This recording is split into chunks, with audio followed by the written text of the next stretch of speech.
சிவாஜி கணேசன், சிக்கல் சண்முக சுந்தரம். நாதஸ்வர கலைஞனா அவர் வாழ்ந்திருப்பாரு. நாதஸ்வரம் பிடிக்கிற ஸ்டைல், முகபாவங்கள், கர்வம், காதல்னு எல்லாத்தையும் அனாயசமா வெளிப்படுத்தி இருப்பாரு. அவர் நாதஸ்வரம் வாசிக்கும் காட்சிகள் இன்றும் பேசப்படுகின்றன. பத்மினி, மோகனாம்பாள்.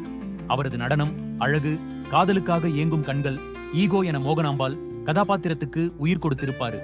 தில்லானா ஆடும் காட்சி அவரது நடன திறமைக்கு ஒரு சான்று. நாகேஷ், வைத்திங்கிற வில்லன் கதாபாத்திரத்துல நாகேஷ் பின்னி எடுத்திருப்பாரு. படத்தோட ஒரு பெரிய ஹைலைட் அவரோட நடிப்பு. நகைச்சுவை, வில்லத்தனம்னு ரெண்டையும் கலந்து ஒரு மாஸ்டர் பீஸ் கொடுத்திருப்பாரு. மனோரமா, ஜில் ரமாமணி. நாகேஷோட ஜோடியா மனோரமா தனது தனித்துவமான நகைச்சுவையால் படத்துக்கு பெரிய பலம் சேர்த்திருப்பாங்க. டி.எஸ். பாலையா, முத்துராக்கு.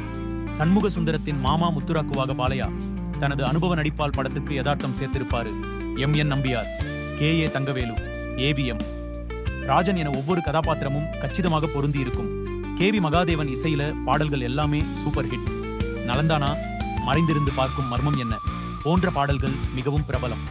படத்தின் பின்னணி இசையும் நாதஸ்வர இசை பகுதிகளும் படத்துக்கு பெரிய பலம். இசைதான் இந்த படத்தின் ஆன்மா.